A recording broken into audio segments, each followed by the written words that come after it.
ಬಂಗಡ ಸೂಕ. ಚಿಕ್ಕದಾಗಿರೋ ಬಂಗಡಗಳು, ದೊಡ್ಡದಲ್ಲ, ಚಿಕ್ಕ ಚಿಕ್ಕ ಬಂಗಡ ಇರುತ್ತೆ, ಎಳೆದಾಗಿದ್ದು.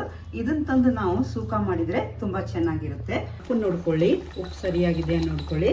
ಈ ಮೀನನ್ನು ಒಂದೊಂದೇ ಹಾಕ್ತಾ ಹೋಗಬೇಕು.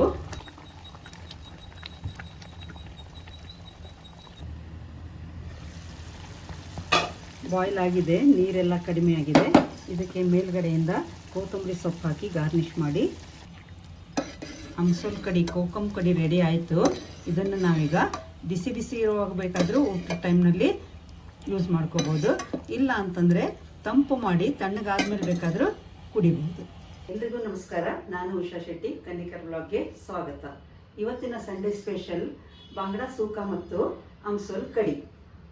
ಬೇಕಾಗಿರೋ ಸಾಮಗ್ರಿಗಳು ಏನು ಅಂತ ನೋಡೋಣ. ಅಮ್ಸೋಲ್ ಕಡಿಗೆ ಬೇಕಾಗಿರೋದು ಇದು ಅಮ್ಸೋಲ್ ನೀರು, ಜೀರಿಗೆ, ಕೊತ್ತಂಬರಿ ಸೊಪ್ಪು, ಒಂದು 2-3 ಹಸಿಮೆಣಸಿನ್ಕಾಯಿ. ಇದು ಅಮ್ಸೋಲ್ ಕಡಿ ಅಂದರೆ ಕೋಕಮ್ ಇದು ಜ್ಯೂಸ್ ಸಿಗುತ್ತೆ. ಇದನ್ನ ಜ್ಯೂಸ್ ತಂದು ಅದನ್ನು ನಾವು ಕಡಿ ಮಾಡ್ಕೊಳ್ಬೋದು. ಇಲ್ಲ ಅಂತಂದರೆ ಈ ರೀತಿಯಾದ ಅಮ್ಸೋಲನ್ನು ಸಿಗುತ್ತೆ.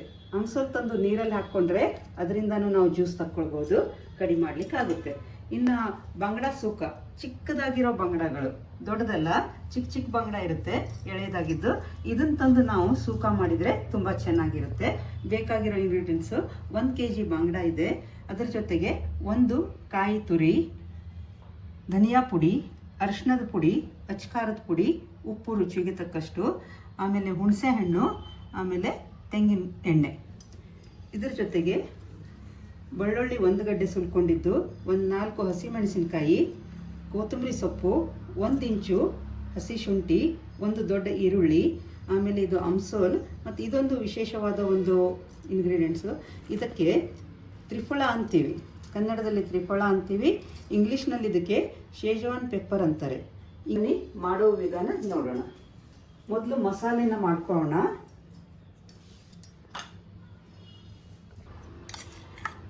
ಮೊದಲು ಕಾಯಿ ತುರಿ ಹಾಕ್ಕೊಳ್ಳೋಣ. 1 ಕಾಯಿ ತುರಿ ಇದೆ. ಇದಕ್ಕೆ ಒಂದು 2 ಚಮಚ ಅಚ್ಕಾರದ ಪುಡಿ. ಸ್ವಲ್ಪ ಖಾರ ಇದ್ರೇ ಚೆನ್ನಾಗಿರುತ್ತದೆ, ಹುಳಿ ಖಾರ ಇರುತ್ತೆ. ಒಂದು ಅರ್ಧ ಚಮಚ ಅರಿಶಿಣದ ಪುಡಿ. ಇದು 2 ಚಮಚ ಧನಿಯಾ ಪುಡಿ. ಇದರ ಜೊತೆಗೆ ಹುಣಸೆ ಹಣ್ಣು, 1 ಲಿಂಬೆ ಹಣ್ಣಿನ ಗಾತ್ರದ ಹುಣಸೆ ಹಣ್ಣು. ಖಾರನೂ ಹೆಚ್ಚಾಕಿದ್ದಿದೆ, ಹುಳಿನೂ ಹೆಚ್ಚಾಕಬೇಕು. 1 ಲಿಂಬೆ ಹಣ್ಣಿನ ಗಾತ್ರದ ಹುಣಸೆ ಹಣ್ಣು. ಇಷ್ಟು ಹಾಕ್ಕೊಂಡು ನಾವು ಮೊದಲು ಇದನ್ನು ನೀರು ಹಾಕ್ಕೊಂಡು ಮಿಕ್ಸರಿಗೆ ಹಾಕೋಣ.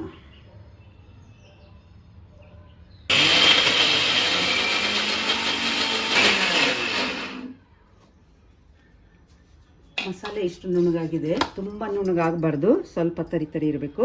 ಈಗ ಇದಕ್ಕೆ ಸುಲಿದಿಟ್ಟಿರೋ ಬೆಳ್ಳುಳ್ಳಿ, 1 ಚಿಕ್ಕ ತುಂಡು ಈರುಳ್ಳಿ, ಹಸಿ ಈರುಳ್ಳಿ ಹಾಕಬೇಕು. ಆಮೇಲೆ ಈ ಶೇಜ್ವಾನ್ ಅಂದರೆ ತ್ರಿಫಲನ ಏನು ನಾವು ಬಿಡಿಸಿಟ್ಟಿದ್ವಿ, ಇದರಲ್ಲಿ ಬೀಜ ಇರುತ್ತೆ. ಈ ಬೀಜಗಳನ್ನು ತೆಗಿಬೇಕು. ತೆಗೆದು ಒಂದು 15 ತ್ರಿಫಲನ ನಾನು ಈ ಮಸಾಲೆಗೆ ಹಾಕ್ಕೊಳ್ತಾ ಇದ್ದೀನಿ. ಇವನ್ನೆಲ್ಲ ಹಾಕಿದ ಮೇಲೆ ತುಂಬ ಹೊತ್ತು ಗ್ರೈಂಡ್ ಮಾಡಬಾರ್ದು. ಒಂದು 2-3 ಸುತ್ತು ಮಾಡಿ ಇದನ್ನು ತೆಗೆದು ಬಿಡಬೇಕು. ಸ್ವಲ್ಪ ನೀರು ಹಾಕ್ಕೊಂಡೆ ಒಂದು 2-3 ಸುತ್ತು ಮಾಡಿ ಇದನ್ನು ಮಸಾಲೆನ ತಗೊಳ್ಬೇಕು.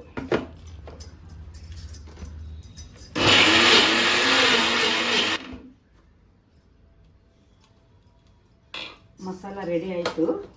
ಪ್ಯಾನಿಗೆ ಹಾಕ್ಕೊಳ್ತಾ ಇದ್ದೀನಿ.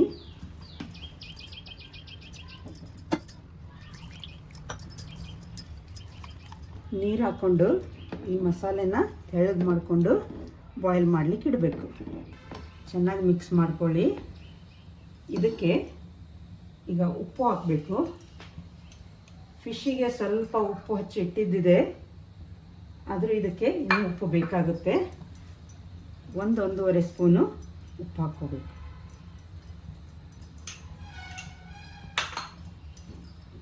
ಆಮೇಲೆ ಅಮ್ಸೋಲು, ಇದನ್ನು ಹುಳಿ ಆವಾಗ ರುಬ್ಬುವಾಗ ಹುಣಸೆಹಣ್ಣು ಹಾಕಿದ್ವಿ, ಇದನ್ನು ಡೈರೆಕ್ಟಾಗಿ ಹಿಂಗೆ ಮಸಾಲೆಗೆ ಹಾಕಬೇಕು. ಇದು ಒಂಥರ ಮಸಾಲೆಗೆ ಟೇಸ್ಟ್ ಕೊಡುತ್ತೆ. ಅಮ್ಸೋಲಿನ ಸ್ಮೆಲ್ ಚೆನ್ನಾಗಿರುತ್ತೆ, ಬಣ್ಣನೂ ಒಂಥರ ಸ್ವಲ್ಪ ಕೆಂಪಾಗಿ ಬರುತ್ತೆ. ಹೆಚ್ಚಾಗಿ ನಾನ್ ವೆಜ್ಜಿಗೆ ನಾವು ಇದನ್ನು ಉಪಯೋಗಿಸ್ತಾ ಇರ್ತೀವಿ. ಇದು ಚೆನ್ನಾಗಿ ಕುದಿ ಬರಲಿ, ಅಲ್ಲಿವರೆಗೆ ನಾವು ಈರುಳ್ಳಿನ ಸಣ್ಣಗೆ ಕಟ್ ಮಾಡ್ಕೊಳ್ಳೋಣ.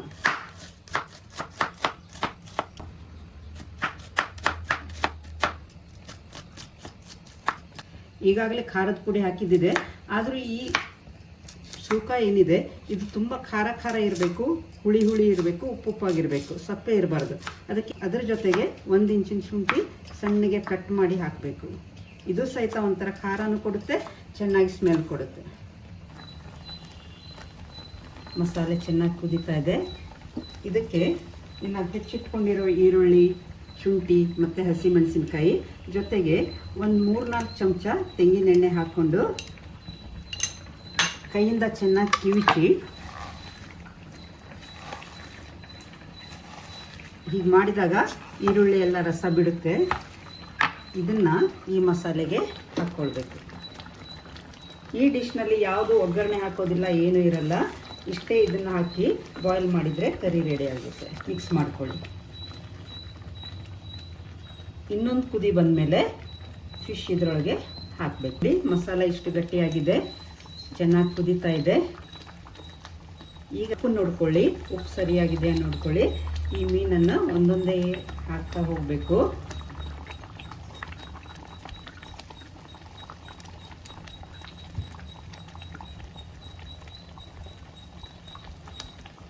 ಸಣ್ಣ ಉರಿ ಮೇಲೆ ಬೇಯಬೇಕು.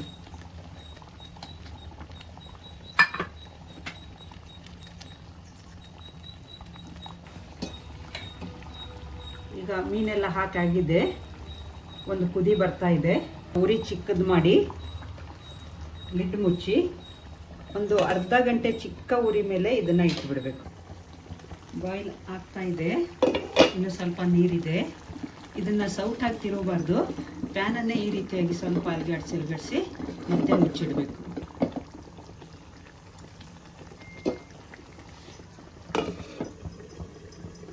ಯಾವುದೇ ಕಾರಣಕ್ಕೂ ಮಿಡ್ಲ್ನಲ್ಲಿ ಸೌಟ್ನಿಂದ ಇದನ್ನು ತಿರುಗಬಾರ್ದು. ಅದೇ ರೀತಿಯಾಗಿ ಅಲ್ಲಿನೇ ಅದು ನೀರು ಡ್ರೈ ಆಗ್ತಾ ಸೂಕ ರೆಡಿ ಆಗುತ್ತೆ. ಬಾಯ್ಲ್ ಆಗಿದೆ, ನೀರೆಲ್ಲ ಕಡಿಮೆ ಆಗಿದೆ. ಇದಕ್ಕೆ ಮೇಲ್ಗಡೆಯಿಂದ ಕೊತ್ತಂಬರಿ ಸೊಪ್ಪು ಹಾಕಿ ಗಾರ್ನಿಷ್ ಮಾಡಿ. ಈಗಿದು ಬಂಗಡ ಸೂಕ ರೆಡಿ ಆಗಿದೆ. ಬನ್ನಿ ಈಗ ಅಂಸಲ್ ಕೊಡಿ ಹೇಗೆ ಮಾಡಬೇಕು ಅನ್ನೋದನ್ನು ತೋರಿಸ್ತಿದ್ದೀನಿ. ಒಂದು ಪಾತ್ರೆಯನ್ನು ಗ್ಯಾಸ್ ಮೇಲೆ ಇಡಿ. ಅದಕ್ಕೆ ಸ್ವಲ್ಪ ಒಗ್ಗರಣೆಗೆ ತುಪ್ಪ ಹಾಕಬೇಕು. ತುಪ್ಪದ ಒಗ್ಗರಣೆ ಚೆನ್ನಾಗಿರುತ್ತೆ. ತುಂಬ ಹಾಕಬಾರ್ದು, ಸ್ವಲ್ಪ ತುಪ್ಪ ಹಾಕ್ಕೊಂಡು ಒಗ್ಗರಣೆಗೆ ಇಡಬೇಕು. ಈಗ ತುಪ್ಪ ಕಾಯ್ದಿದೆ. ಇದಕ್ಕೆ ಮೊದಲು ಸ್ವಲ್ಪ ಜೀರಿಗೆ ಹಾಕೋಣ.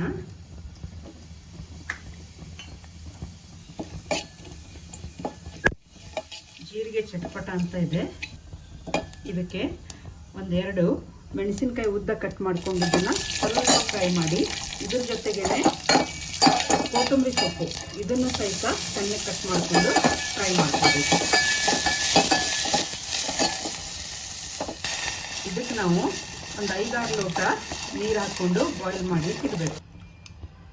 ಇದಕ್ಕೆ ರುಚಿಗೆ ತಕ್ಕಷ್ಟು ಉಪ್ಪು ಹಾಕ್ಕೊಳ್ಬೇಕು. ಆಮೇಲೆ ಸ್ವಲ್ಪ ಸಕ್ಕರೆ ಹಾಕ್ಕೊಂಡ್ರೆ ರುಚಿ ಚೆನ್ನಾಗಿ ಬರುತ್ತೆ. ಸ್ವಲ್ಪ, ತುಂಬ ಬೇಡ, ಸ್ವಲ್ಪನೇ ಸಕ್ಕರೆ ಹಾಕ್ಕೊಳ್ಬೇಕು. ಇದು ಬಾಯ್ಲ್ ಆದಮೇಲೆ ನಾವು ಇದಕ್ಕೆ ಆಮ್ಸೋಲ್ ರಸನ ಹಾಕಬೇಕು. ಆಮ್ಸೋಲ್ ಇದನ್ನು ಇಂಗ್ಲೀಷ್ನಲ್ಲಿ ಕೋಕಮ್ ಅಂತಾರೆ. ಕೋಕಮ್ ಇದು ದೇಹಕ್ಕೆ ತುಂಬ ತಂಪು. ಇದು ಬೇಸಿಗೆಯಲ್ಲಿ ತುಂಬ ಚೆನ್ನಾಗಿರುತ್ತೆ. ಕಡಿ ಮಾಡ್ಕೊಂಡು ಕುಡಿಬೋದು. ಈಗ ನೀರು ಕುದೀತಾ ಇದೆ. ಗ್ಯಾಸ್ ಆಫ್ ಮಾಡಿ ಇದಕ್ಕೆ ಈ ಆಮ್ಸೋಲ್ ನೀರನ್ನು ಹಾಕಬೇಕು.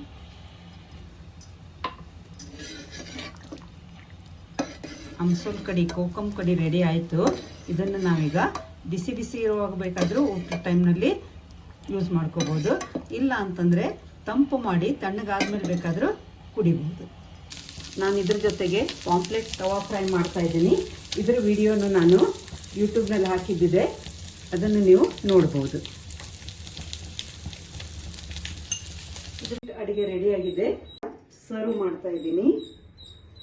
ಅನ್ನ ಹಾಕೋಣ. ತೆಂಗಿನ ಕಡಿ ಅನ್ನಕ್ಕೆ ತೆಂಗಿನ ಕಡಿ ರೆಸಿಪಿನ ಯೂಟ್ಯೂಬ್ನಲ್ಲಿ ಮೊದಲಿನ ವಿಡಿಯೋದಲ್ಲಿ ತೋರಿಸಿದ್ದೀನಿ. ಅದನ್ನು ಸಹ ನೀವು ನೋಡ್ಬೋದು. ಇವತ್ತಿನ ಫಿಶ್ ಫ್ರೈ ಪಾಪ್ಲೆಟ್ ಫ್ರೈ, ಅದರ ಜೊತೆಗೆ ಬಂಗಡ ಸುಕ್ಕ.